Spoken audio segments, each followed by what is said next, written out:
Hello दोस्तों, कैसे हैं आप सब।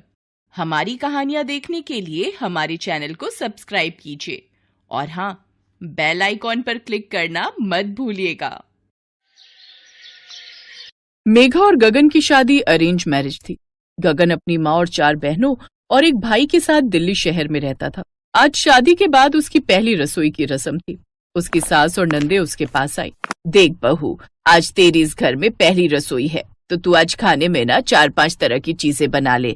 जैसे मीठे में हलवा और चटपटे में भले पापड़ी, चाट पापड़ी, और फिर 2 सब्जी तो हमारे यहाँ बनती ही है, तो वो भी तुझे बनानी है। फिर पूरी कचौड़ी वो भी।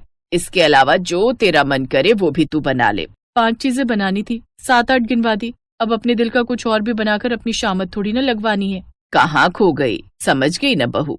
जी माँ जी, हो जाएगा। और निधि और सुनिधि, तुम अपनी भाभी को कौन से मसाले कहाँ रखे हैं वो बता देना। उफ़्फ़ो माँ, हमें खाना कहाँ बनाना आता है? अच्छे से जानती हूँ, इसीलिए तो सामान पकड़वाने के लिए कह रही हूँ। बस तुझे उनकी थोड़ी सी मदद करनी है। ठीक है माँ।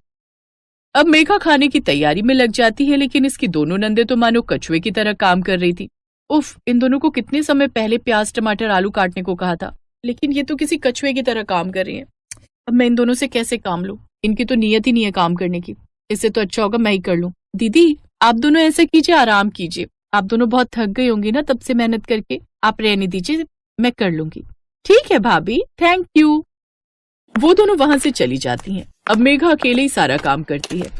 इतना सब बनाते बनाते उसे पूरे 3 घंटे बीत जाते हैं।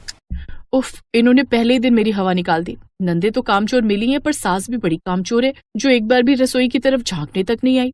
फिर सारा खाना तैयार करके वो टेबल पर परोसती है। उसके हाथ का खाना सबको बड़ा पसंद आता है। वाह वाह, क्या लाजवाब खाना बनाया है। जीती रहो बहू, जीती रहो। ऐसा बढ़िया खाना तू हम सबको तीनों वक्त बनाकर खिलाना। हाँ जी बाबूजी, जरूर। सच में भाभी, खाना तो बहुत बढ़िया बना है। इसका मतलब अब से हमें रोज ही बढ़िया बढ़िया खाना खाने को मिलेगा? वो सब तो ठीक है, लेकिन तुझे तीनों ही वक्त हमें इतना ही खाना बनाकर देना है, जैसे कि 1-2 आइटम नाश्ते में खाने वाली चीज जैसे पोहा सैंडविच, और 2 आइटम दिन के खाने के जैसे दाल चावल सलाद, और तीसरा रात के खाने की तरह रोटी सब्जी रायता। इस तरह तुम्हें एक समय पर ये 3 तरह का खाना पकाकर तैयार कर लेना है। और हाँ, खाने के बाद कुछ मीठा भी होना चाहिए, तो इसलिए मीठे में भी कुछ बना लिया करो। अब खाने के बाद ये बर्तन धो लेना, फिर अपने कमरे में जाकर तुम आराम कर लेना। तुम भी अब थक गई होगी। फिर सारा काम निपटाकर वो अपने कमरे में चली जाती है, लेकिन फिर उसे दिन का खाना भी तो बनाना था, इसलिए वो 1 घंटे पहले ही उठकर